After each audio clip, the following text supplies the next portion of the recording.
안녕하세요, 구독자 여러분. 요즘 주변에서 결혼 소식이 참 많이 들려오네요. 원래대로라면 저도 사흘의 신부가 될 예정이었지만 작년 가을 파혼하고 지금은 속 시원히 싱글의 삶을 살고 있습니다. 저는 올해 32살이고 사는 곳은 수원입니다. 부모님 때부터 이곳 토박이에요. 그러다 보니 제 파혼이 부모님 지인분들에게까지 소문이 나서 부모님이 한동안 골치가 아프셨네요. 그래도 이혼보다는 파혼이 낫다고 100번 잘한 일이라며 저를 지지해 주십니다. 아직도 아들 가진 시어머니가 갑질하는 경우가 있냐고 하시겠지만 세상이 변해도 시모 갑질은 없어지지 않는가 봐요. 아무리 남자가 좋아도 도저히 제 미래가 행복할 것 같지 않았어요. 다들 어느 정도는 시댁의 갑질을 견디며 결혼한다고 하더라고요. 하지만 존중받지 못하고 결혼하면 그 집 종년밖에 더 되나요? 저는 그러기 싫었습니다. 결과적으로는 불구덩이로 들어가기 직전에 잘 빠져나온 거라고 생각하고 있어요.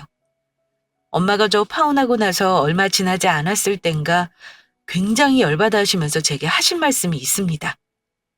너 그 집이랑 안 엮인 거 다행인 줄 알아. 세상에. 완전 상종 못할 집안이더라. 너랑 파혼한 지 몇 달이나 됐다고 벌써부터 선자리를 알아보고 다닌다니? 우리 귀에 전부 들어온다는 걸 모르는가 봐. 부끄러운 것도 모르는 집안이야. 그거 들으니까 얼마나 괘씸하던지 우리 집안 욕은 그렇게 하고 다니나 봐. 내가 지금 참고 있는다만 한 번만 더 내기에 이상한 말 들리기만 해봐. 가만 안 있어야겠어. 엄마, 그냥 내버려둬. 그러든지 말든지. 다시 볼 사람들도 아닌데 무슨 상관이야? 그나저나 그 집에 시집 오려고 하는 여자가 있을까? 나한테 한 것처럼 하면 요즘 여자들 바로 도망갈 텐데. 네가 오래 사귄 데다 착해서 참아준 거지. 요즘 애들 같으면 어림없다.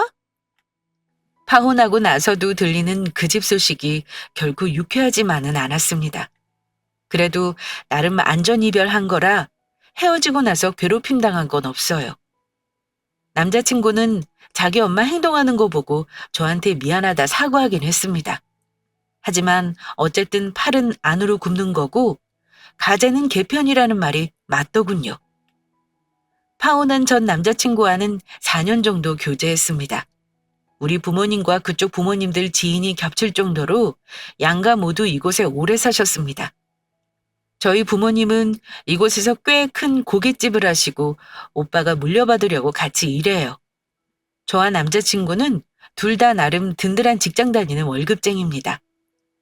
나중에 가서야 가진 거 쥐뿔없고 있는 척만 했던 빚 좋은 개살구라는 거 알았지만요. 어쨌든 나이 30이 되니 결혼 얘기가 나와서 양가 부모님 찾아뵙고 결혼 허락을 맡기로 했습니다. 남자 쪽 부모님은 우리 집과 30분 정도 떨어진 동네에서 세탁소를 운영하십니다. 남자친구 집의 경제 사정은 자세히 몰랐지만 그럭저럭 먹고 사는 편이라 알고 있었어요. 결혼하면 전셋집도 해주실 거라는 말을 남자친구에게 하도 들어서 그런 줄만 알았고요. 어쨌든 처음 예비시댁에 인사하러 갔었는데 예비시모 되실 분이 표정이 굉장히 안 좋았던 기억이 납니다. 푸대접을 받은 건 아니지만 보통은 예비 며느리에게 궁금한 거 많이 물어보는 게 정상 아닌가요? 하지만 예비 시부와 달리 시모는 계속 시큰둥한 표정이었습니다. 예비 시댁에서 밥 먹는 내내 어머니 표정이 마음에 걸렸던 저는 헤어지고 나서 남자친구에게 물어봤어요. 어머니가 나 마음에 드신대? 밥 먹는 내내 표정이 안 좋고 나한테 물어보는 것도 없으시고 그래서 괜히 신경이 쓰이더라? 혹시 뭐라 말씀하신 거 없었어? 그랬더니 남자친구는 또 고지고대로 자기 엄마 말을 전하더라고요. 글쎄, 네가 나이도 많고 집안도 그렇고 조건이 마음에 안 드신대. 내가 너희 집 큰 식당 운영하고 나름 먹고 살만하다고 얘기했는데도 엄마는 그 정도 며느리감은 주변에 널렸다고 한숨을 쉬시더라고. 고깃집 딸이 뭐가 그리 좋냐고 그러시길래 나랑 좀 다퉜어. 엄마가 나한테 기대가 많으셔서 그런 걸 어쩌겠냐. 결혼해서 잘하면 아마 어머니도 마음 풀리실 거야. 그렇다고 결혼하는 거 반대하신 건 아니니까 걱정 말고. 솔직히 남자친구 말 듣는데 자존심 상하고 기분 나빴습니다. 뭐? 어머니는 나 마음에 안 드신다는 거네? 근데 내가 조건이 뭐가 그렇게 부족한지 모르겠다. 나 정도면 솔직히 대한민국 평균 이상은 되는 거 아니야? 자기도 평범하잖아. 나보다 연봉이 많은 것도 아니고. 진짜 당황스럽다.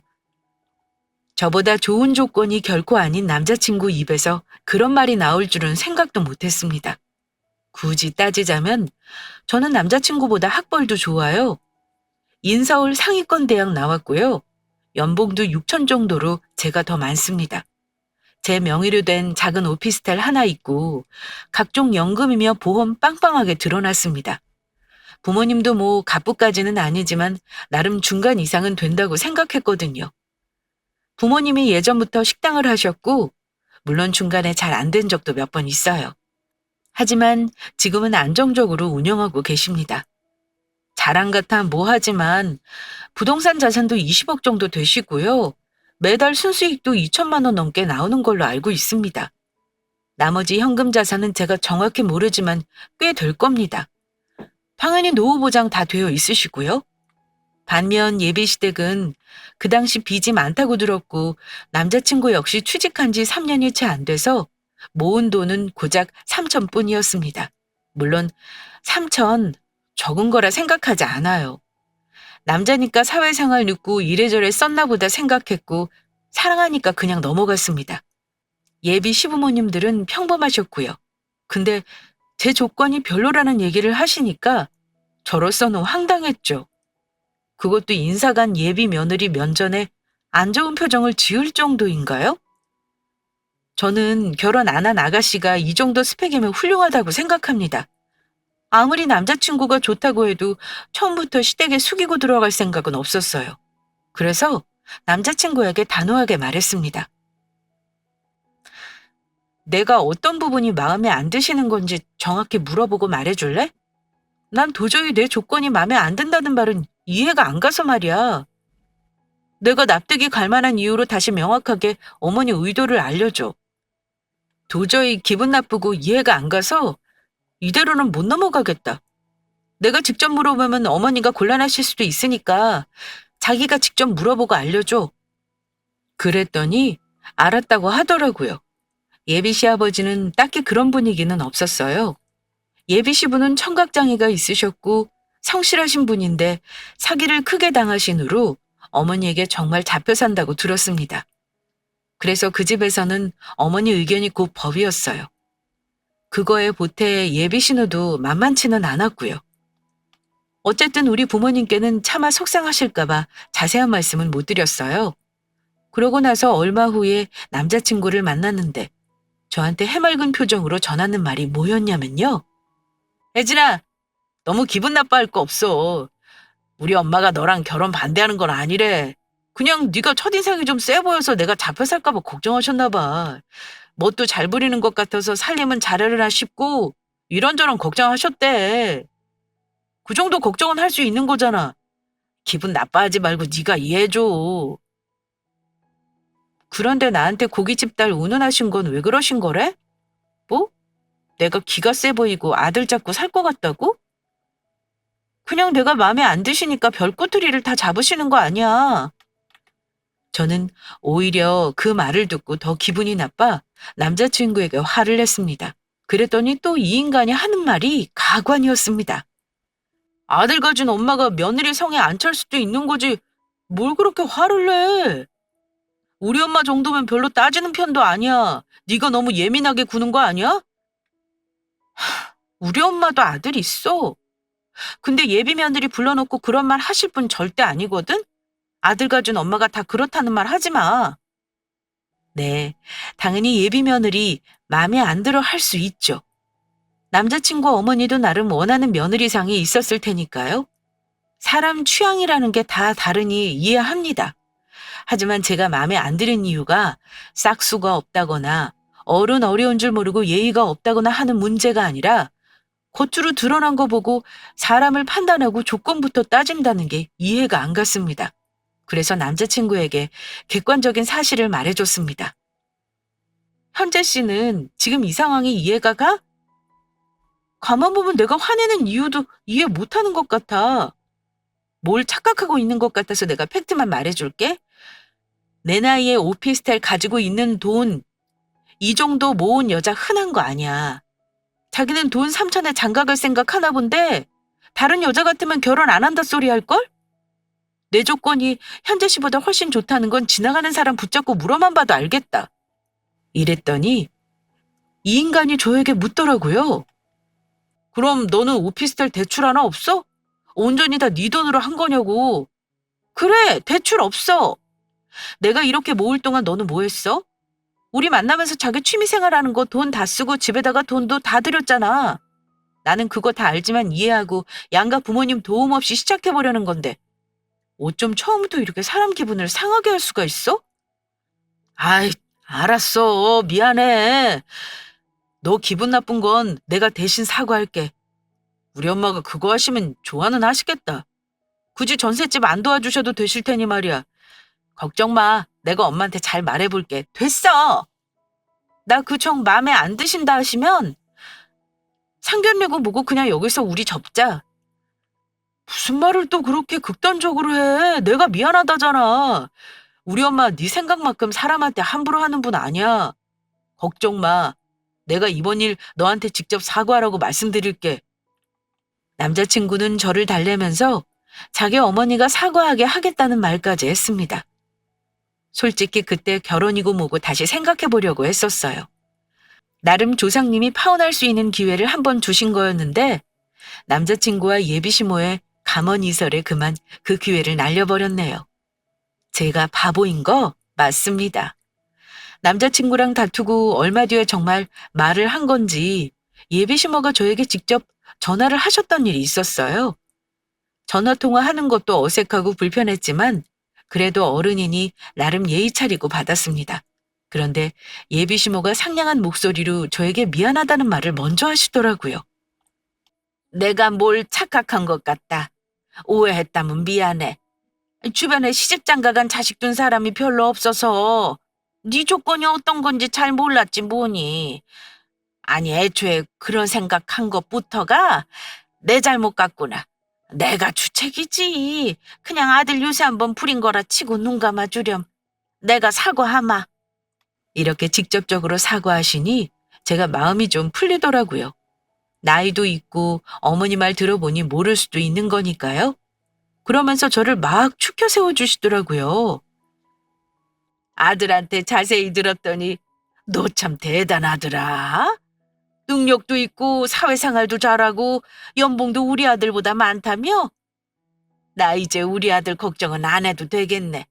능력 있는 마누라 만나서 얼마나 다행인지 모른다. 거기다 네가 집까지 있다니까 집 해줄 걱정은 털어서 좋구나. 이러시는 겁니다.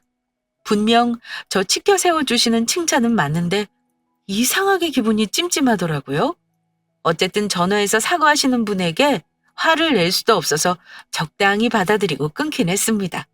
그러고 나서 곰곰이 생각하는데 전에는 남자친구 통해 전세 해주신단 말을 하셨는데 이제 나한테 기대기로 하신 건가 하는 생각이 들더군요. 어머니가 집 해줄 걱정을 덜었다는 말이 마음에 걸리더라고요. 그래서 남자친구에게 신혼집 문제를 다시 한번 확인했습니다. 그랬더니 남자친구가 제 눈치를 슬쩍 보며 이러더라고요. 우리 어머니가 너 집 있는데 굳이 돈을 또 들여야 하냐고 그러시네.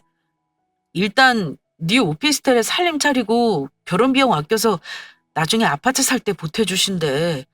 대신 예단 같은 거 하지 말고 부모님 도움 없이 최대한 간소하게 하자. 하지만 그 오피스텔이 저희가 아무 때나 들어갈 수 있는 공실도 아니었고 세입자가 있어서 내보내야 하는 상황이었습니다. 그러려면 복비도 우리가 부담해야 했고요. 또 솔직히 말해 저는 방 2개 있는 19평 오피스텔에서 신혼을 시작하기는 싫었어요.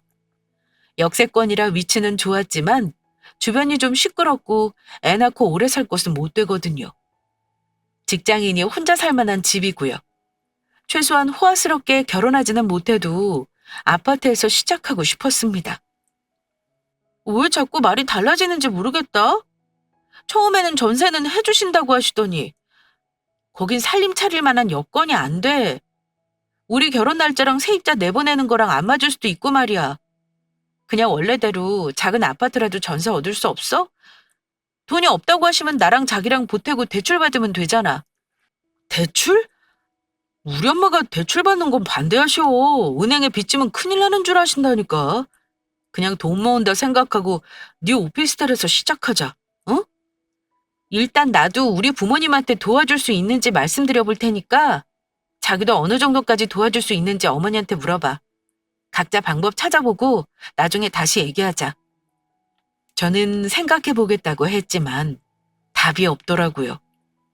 결혼 자금 관련해서는 부모님께 손 벌리고 싶지 않았고 그 사람네 집 사정이나 돈 모은 거 적다는 거 말씀드릴 생각 없었는데 도저히 안 될 것 같아서 친정 부모님께 일단 사정을 말씀드렸습니다. 솔직히 결혼이 고민스러운 것도 사실이었고요. 물론 부모님께는 시어머니가 며느리 조건 운운하신 건 말씀드리지 않았어요. 그냥 시댁 형편이 내가 생각했던 것보다 안 좋은 것 같다. 그래서 전세를 해주시는 게 어려우니 제 오피스텔에서 시작하라고 하신다. 대충 이 정도로 말씀드렸어요. 그런데 말을 듣던 아빠가 한참 생각을 하시더니 이러시더라고요. 마침 내년 초에 전세 만기되는 아파트 하나 있는데 당분간 거기 들어가서 사는 건 어떠니? 32평이라 살기도 딱 좋을 거고 거기서 돈 모아 이사 나가면 되겠구나. 우리 집이랑 가까우니까 엄마 아빠 얼굴도 자주 볼 수 있을 테고 말이다. 어때? 이거면 고민 해결이니? 아빠, 그 집은 나중에 오빠 결혼하면 주시려고 한 거 아니에요? 저야 좋지만 너무 죄송해서 그러죠. 네 오빠야 지금 여자도 없는데 언제 결혼할지도 모르잖아. 몇 년 동안 너희 살면서 돈 모아라. 시댁에서는 아마 전세가 많이 부담이었을 거다. 해주고 싶어도 못 해주는 부모 마음이 어떻겠니? 여유 있는 쪽에서 해주는 게 이상할 거 하나 없어. 걱정하지 말고 아빠 말대로 해. 그 말씀에 아무리 딸이라도 염치 없지만 너무 부모님께 감사하고 기분이 좋았습니다. 제일 큰 돈이 드는 문제였는데 해결된 거니 나머지는 걱정할 것도 없을 것 같았습니다.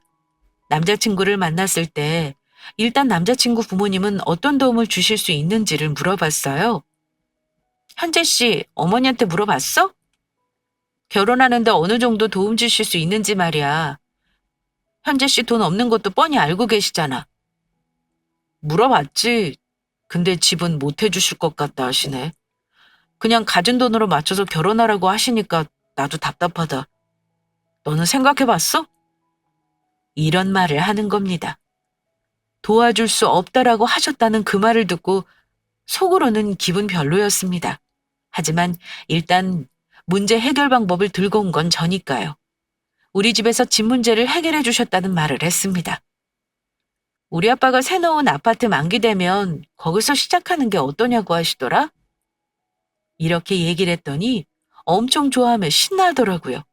그래? 장인어른 찾아뵙고 큰절이라도 해야겠다. 우리 부모님 부담 덜었으니까 예단이고 예물이고 너도 부담 가질 필요 없어. 다 내가 알아서 말씀드릴게. 그럼 상견례는 바로 잡을까? 집 문제 해결되고 나서 바로 상견례를 잡자는 말에 양가 부모님 날짜 조율에 상견례를 시작했습니다. 저는 첫인사 갔을 때 찬바람 쌩쌩 불던 예비 시어머니 생각에 걱정을 많이 했었어요. 혹여 우리 부모님 앞에서 아들 가진 유세를 부릴까 봐서요. 하지만 제 걱정과는 달리 상견례 할 때는 분위기가 좋았습니다. 특히 양가 어머님이 말씀 나누시는데 아는 지인도 겹치고 관심사가 겹치는 게 많더라고요. 다행이라 생각했죠. 본격적으로 결혼 준비 상의하시면서는 양가 모두 의견 충돌 같은 건 없었습니다. 예비 시모 쪽에서 먼저 이런 말씀을 하셨고요. 집 문제를 해결해 주셨다 들어서요. 그 점 감사드립니다. 둘이 사랑해서 결혼하는 거니 우리는 부모로서 뒤에서 최대한 믿어주고 간섭하지 않는 게 좋겠지요. 그래서 예단 예물도 간소하게 둘이 얘기해서 하는 게 어떨까요? 그랬더니 저희 엄마도 동의하셨습니다. 아이들 잘 살기 바라는 부모 마음으로 해준 거니 너무 마음 쓰지 마세요. 애들이 도움 안 받겠다 고집 부려도 제가 딸 고생할까봐 도와준다고 했을 겁니다. 저도 사돈 때과 마찬가지로 나머지 준비하는 건 애들한테 맡길 생각이에요. 그럼 그렇게 의견 모은 걸로 하고 결혼은 내년 4월로 잡는 게 어떻겠어요? 양가 어머님들이 마음을 열고 대화를 하면서 분위기는 점점 좋아졌고 저도 그간에 서운했던 것들을 잊어야겠다고 마음을 먹기까지 했습니다. 우리 친정엄마도 기분이 좋으셨는지 가게에 예비시댁 가족을 초대까지 하셨습니다. 나중에 시간 되시면 우리 가게 한번 놀러 오세요. 나름 맛집이라 소문난데요. 오시면 제가 대접해 드리겠습니다. 가게에 오시라는 말씀까지 하셨습니다. 그랬더니 시모도 이러시더라고요. 아이고, 저희야 좋죠. 한우집을 아주 크게 하신다면서요? 놀러 가면 좋은 걸로 주실 거죠? 당연하지요. 이서방이랑 같이 한번 놀러 오시면 좋은 고기로 대접하겠습니다. 엄마 아빠가 대접 한번 하시겠다는 말은 진심이셨을 겁니다. 예비 시모도 엄마가 하시는 말 진심 반 인사치레 반으로 생각하실 거라 예상했어요. 왜냐면 사돈댁에 아무리 대접한다 해도 결혼 전에 식사 자리 만들어 대접받는다는 건 어려운 거잖아요. 어쨌든 그날 상견례는 양가 어른들 모두 주거니 받거니 하며 나름 화기애애한 분위기로 문제없이 잘 끝났습니다. 그런데 아무 문제 없이 끝낸 상견례 이후가 문제였습니다. 예비시댁이 이상한 집안인 것 같은 느낌이 드는 사건이 자꾸만 생기기 시작했거든요. 신혼집 문제는 해결됐으니까 이제는 식장만 예약하고 다른 건 천천히 준비하면 되는 상황이라 마음이 급하지는 않았어요. 그리고 그때부터 예비 시모는 저에게 따로 연락을 자주 하기 시작하셨습니다. 그런데 어느 날은 같이 저녁 식사를 하며 할 말이 있다면서 저를 부르시는 겁니다. 결혼 준비 때문에 할 말이 있으신가 보다 했지만 예비 시모가 하신 말은 전혀 뜻밖이었습니다. 뜬금없이 안 하기로 한 예단 얘기를 하시더라고요. 저기, 예, 막상 다 생략하겠다고 하긴 했는데 결혼이라는 게 평생 한 번이잖아.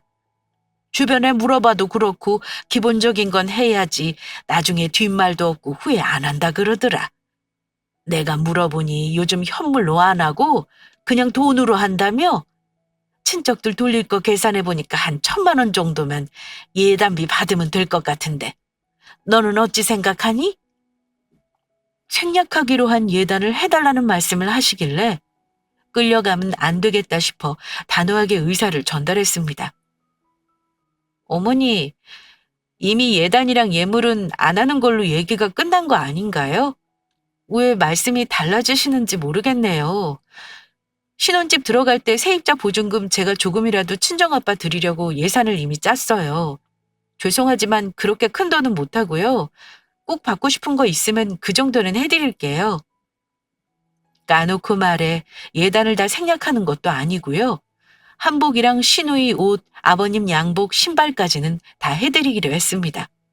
이불 세트 말씀하시길래 그것도 추가했고요. 근데 또 현금을 말씀하시니까 그건 아니다 싶어 거절했어요. 돈 없다고 하면 더 말 안 하겠지 싶어 예산이 없다 했습니다. 그랬더니 어머니가 대놓고 기분 나쁜 표정으로 어차피 그 집은 너네가 나중에 내놓고 갈 집이라며? 그럼 네 친정에서 해준다고 할 수도 없는 거 아니냐? 생각해보니 그래. 집 때문에 우리 쪽에서 다 굽히고 들어가는 것도 아니지 싶다. 아무튼 네 뜻은 알았어. 예단은 못하겠다 이거구나. 그럼 내가 알아서 하마. 저도 마음이 불편했지만 그 문제 단호하게 마무리 안 하면 끝도 없이 요구하실 것 같아 더는 요구하시는 거 들어드리지 않았습니다. 그날 이후 어머니가 미묘하게 저를 대하는 태도가 처음 봤을 때처럼 차가워졌다는 걸 느꼈습니다. 왜 그러시는 줄은 알았지만 그렇다고 요구하시는 걸 들어드리기는 싫어 그냥 모른 척 했네요. 주변 얘기 들어보니 시댁과 결혼 전에 너무 자주 왕래하는 것도 안 좋다길래 가능하면 예비 남편을 통해 할 말 전해달라고 말씀드렸습니다. 그랬더니 정말 한동안은 정말 연락도 뜸하시더라고요. 저 역시 이런저런 결혼 준비로 바쁜 나날을 보내고 있었고요. 그런데 이해할 수 없는 사건이 얼마 후에 일어났습니다. 한 번은 집에 늦게 일을 마치고 오신 엄마가 저를 부르시더니 이런 말씀을 하시더라고요. 혜진아, 나 참 어이가 없어서 오늘 우리 가게에 누가 왔는 줄 아니? 글쎄 네 예비 시누이가 왔어. 예비 신우가 식당에 왔다는 말에 깜짝 놀랐습니다.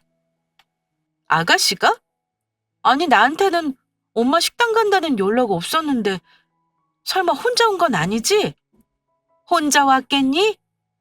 친구들 대여을 데리고 왔는데 고개만 까딱하고 인사하더니 나 누군지 아냐고 묻더라.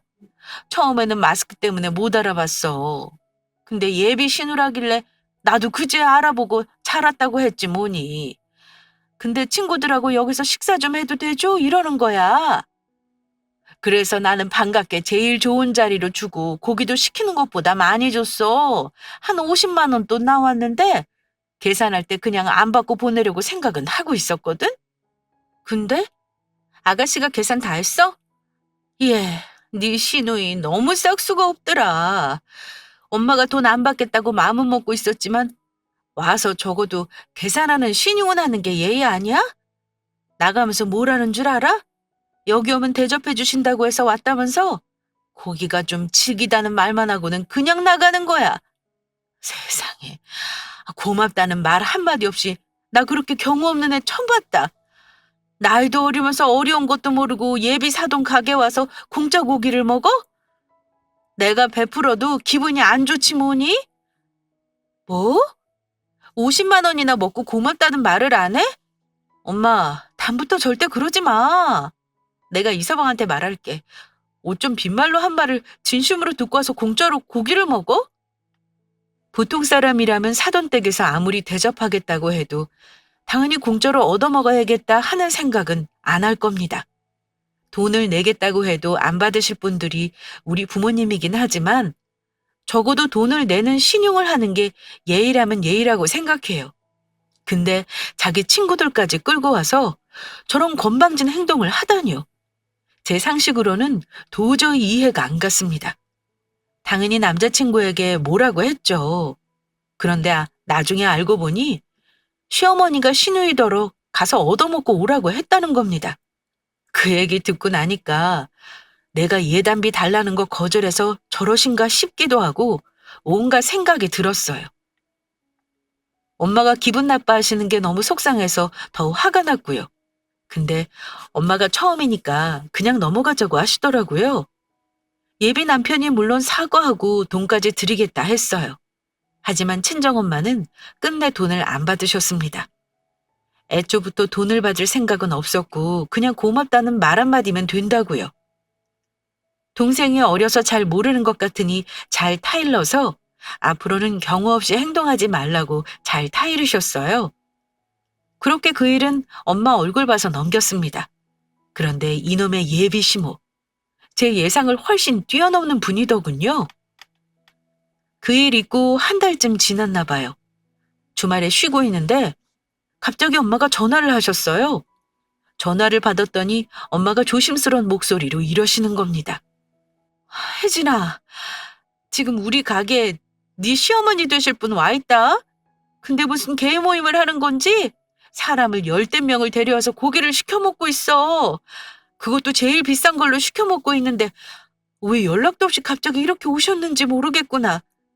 너희 시댁 식구들만 오신 거면 내가 대접하겠다만 저렇게 많이 사람을 데려온 건 대접받자는 건 아니겠지? 우리 매출 올려주려고 오셨나 보다. 그렇지? 이러시는데 갑자기 불길한 느낌이 들더라고요. 엄마, 내가 지금 바로 가게로 갈게. 일단 어머니가 주문하시는 거 전부 계산 잘 해나 봐요? 아무래도 어머니 지금 엉뚱한 생각으로 오신 것 같아. 내가 가서 확인해 볼게. 저는 엄마 전화를 받고 부랴부랴 식당으로 갔습니다. 식당에 도착했더니 아빠는 주방에서 분주하셨고 엄마는 서빙하느라 바쁘셨어요. 그런데 엄마 말대로 예비 시어머니가 테이블을 4개나 꽉 채워 사람을 데려오셨더라고요. 갔더니 대낮부터 이미 술도 많이 드셨더군요.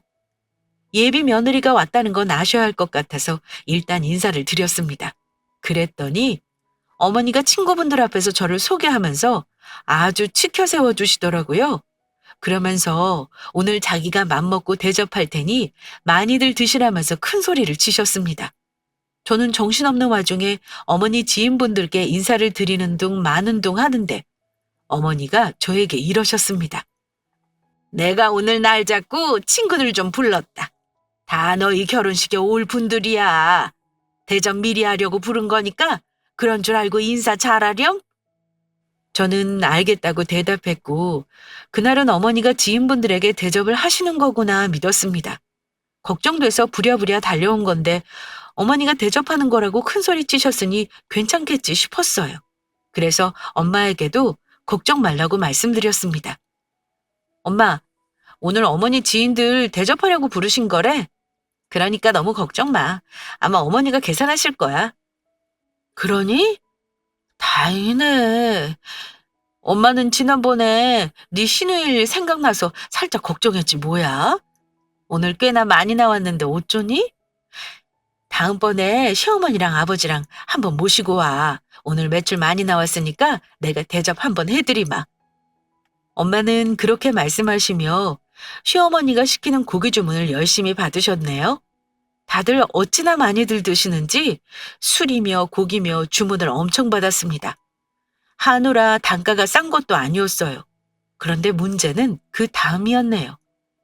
식사 자리가 거의 마무리되고 어머니 지인분들은 하나둘 자리를 뜨셨습니다. 그리고 자리를 정리하고 어머니도 나가실 채비를 하셨습니다. 저는 엄마를 도와 식당을 정리하려고 함께 있었어요. 어머니께 인사를 드리려고 하는데 어머니가 카운터로 오시더니 엄마에게 웃으며 이러시더라고요. 아이고, 안사돈. 오늘 고기 정말 좋은 걸로 많이도 주셨네요. 잘 먹었습니다. 제 친구들도 맛있었다고 칭찬이 자자했어요. 아마 다음번에 따로 와서 먹을 거예요. 저 덕분에 단골 늘어난 겁니다. 네, 제가 정량보다 조금씩 더 얹어드렸어요. 맛있게 잘 드셨다니 다행이네요.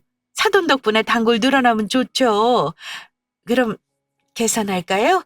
오늘 좀 많이 나왔는데 부담되시면 카드 할부도 가능해요. 총 320만 원인데 그냥 300만 원만 결제해 주세요. 20만 원은 제가 부담하겠습니다. 그런데 엄마가 예비시모에게 대답하며 금액을 말하는 순간 어머니의 표정이 갑자기 사나워지는 겁니다. 아니, 안사돈. 지금 무슨 말씀을 하시는 건가요? 제가 잘 먹었다고 인사하지 않았습니까? 근데 계산을 해달라니요. 당황하신 건 저희 엄마도 마찬가지셨습니다. 아니, 그럼 오늘 드신 걸 계산을 안 하시겠다 이 말씀이세요? 아이고, 참 당황스럽네요. 미리 말씀도 안 하시고 오신 것도 당황스러운데 300만 원이나 넘게 드셔놓고 그냥 가시겠다니요. 죄송합니다만 사돈, 이거는 경우가 아니지요. 제가 가족들 대접하겠다고 했지 사돈 친구들까지 대접한다고 했습니까? 이건 계산해주고 가세요. 그때부터도 엄마도 점점 언성이 높아지셨습니다. 어머, 사돈은 한 입 가지고 두 말하는 사람이었습니까? 지난번에 대접하겠다고 가게에 꼭 오라고 당부한 게 사돈 때가 아닌가요? 그래서 어렵게 우리 애들 결혼식 올 사람들 데리고 온 건데 저보고 돈 내라니요. 저는 당연히 사돈이 대접하는 건 줄 알았는데요. 안 되겠네. 얘 혜진아, 너 이리 와서 네 엄마한테 말씀 좀 잘 드려봐. 밖에 친구들 기다리고 있어서 나는 이만 가봐야겠구나. 어머니는 저에게 뒷일을 떠넘기며 나가려고 하시는 겁니다. 저는 이 광경을 지켜보면서 기가 막혔습니다. 어쩜 불길한 예감이라는 건 왜 틀리지 않는 걸까요? 이건 내가 마무리를 지어야 하는 사건이구나 싶어 그때부터는 제가 끼어들었네요.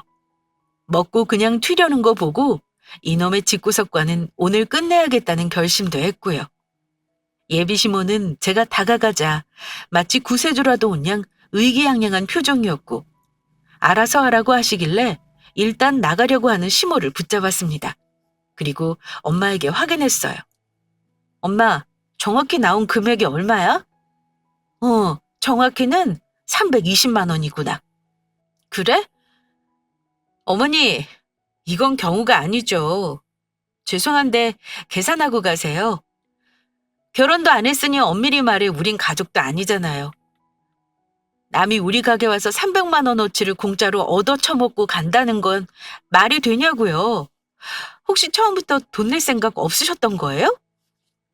그랬더니 예비 시모는 오히려 저를 혼내시더라고요. 어머, 어머, 얘 말버릇 없이 하는 거 봐. 너 시모 될 사람한테 지금 남이라는 거야? 말 나온 김에 나도 한마디 해볼까? 세상 천재 너처럼 아무것도 시댁에 안 하고 시집오는 며느리는 없을 거다. 예단 한 푼 안 하는 거 내가 넘어가 준 거 몰라? 그럼 이깟 300은 네 부모한테 충분히 대접받을 만한 거 아니냐? 그렇게 알고 이건 얻어먹은 걸로 하마. 염치 없는 사람인 줄은 알았지만 이렇게 거지근성까지 있는 줄은 몰랐습니다. 좋은 말로 하면 안 되겠다 싶어 저도 그때부터는 강수를 뒀습니다. 진짜 황당하네요. 아직 결혼하기 전이니까 저한테는 시어머니도 아니고요. 그쪽은 그냥 아줌마예요. 저 결혼 안 할 거니까 제 말이 맞죠? 아줌마, 그렇게 감당도 못하면서 왜 이렇게 많이 쳐드셨어요? 할부 최대한 끌어드릴게요. 좋게 말할 때 돈 내세요. 안 그럼 경찰 부를까요?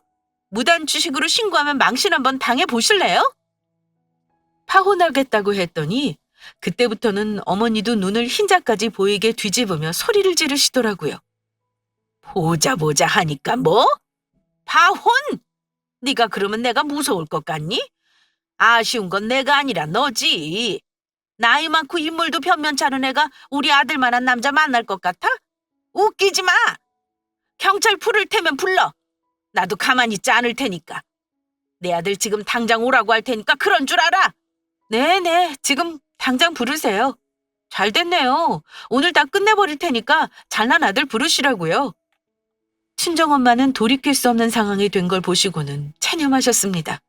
어머니는 제가 좀처럼 수그리지 않자 강대강 전법을 쓰시며 저보다 더 난리를 치셨습니다. 나도 너 같은 싸가지 없는 며느리 싫다 이거야. 오늘 다 때려치우는 걸로 하고 네가 이기나 내가 이기나 어디 한번 해보자. 이기는 게 누구겠어요. 아줌마는 오늘 일을 아마 평생 후회하실걸요? 저 같은 복덩어리 놓친 거, 아들 희생 꼬이게 한 거 다 아줌마 탓인 줄 아세요. 아줌마 집안이랑 절대 안 엮일 테니까 정신 차리시라고요. 저는 예비 남편, 아니 아줌마 아들에게 전화를 해서 엄마 가게로 오라고 했습니다. 파혼하겠다고 했더니 혼비백산에서는 10분도 안 되어 가게로 왔더군요. 그 사람 엄마는 아들이 오자 더 기가 살았는지 차마 여기 적지도 못할 쌍욕을 저한테 퍼부으셨고요. 예비 남편은 몹시 당황하며 카드를 우리 엄마에게 건넸습니다. 죄송해요, 장모님. 얼른 이 카드로 계산부터 하세요. 엄마는 그 인간 카드를 받아 계산을 먼저 했어요. 그랬더니 옆에서 왜 아들이 계산을 하냐며 또 난리. 그런 난리가 없었습니다. 더 할 말이 없던 저는 간단히 말했습니다. 자기 어머니 얼마나 경험 없는 짓 하셨는지 똑똑히 봤지? 오늘로 우리 결혼은 없었던 걸로 할 거야.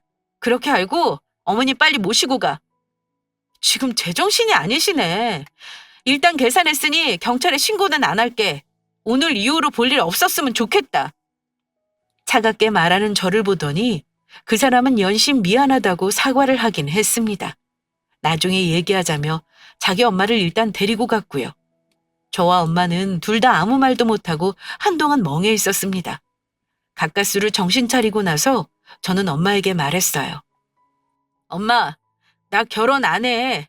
이 사람하고 안 하는 건 당연한 거고 앞으로도 결혼 같은 거 안 하고 그냥 혼자 살까 봐. 엄마는 제 말을 듣고 딱 한마디 하셨습니다. 그래, 그것도 속 편히 사는 방법이다. 안 말릴게. 그 난리가 있고 나서 저는 정식으로 그 집안에 파혼 통보를 했습니다. 질척거림을 예상했지만 그 사람이 엄마에게 엄청 뭐라 했는지 더 이상은 진상짓은 없었어요. 물론 남자친구는 미안하다며 매달리고 자기 부모 안 보고 살겠다는 말까지 했지만 전혀 진심으로 와닿지 않았습니다. 헤어짐은 서로에게 똑같이 힘든 것이고 각자 이겨내야 하는 몫이라고 말해주고 우리 인연은 여기까지인 것 같다 했습니다. 식장 취소하고 나니 파혼이 와닿는지 마지막 잘 지내라는 문자를 끝으로 우리는 그렇게 4년간의 인연을 끝냈습니다. 저희 부모님은 그런 집안이랑 안 엮인 게 천만다행이라 하셨고요. 저 역시 그렇게 생각합니다. 가끔 그때 심호 표정을 떠올리면 소름이 돋아요. 저는 말만 들었지 그런 거지근성 있는 사람들과는 처음 상종해봤네요. 이렇게 해서 저는 인생에 한 번 있을까 말까 한 이벤트를 겪어봤습니다. 얼마 안 된 일이지만 이렇게 털어놓으니 오히려 별일이 아닌 듯 마음이 차분해집니다. 제 이야기를 거울 삼아 결혼 앞둔 분들은 예비시댁을 미리 잘 알아보시고 결혼하시기 바랍니다. 저는 파란만장했던 파혼 사연은 여기서 마치겠습니다. 들어주신 구독자분들 모두 감사합니다.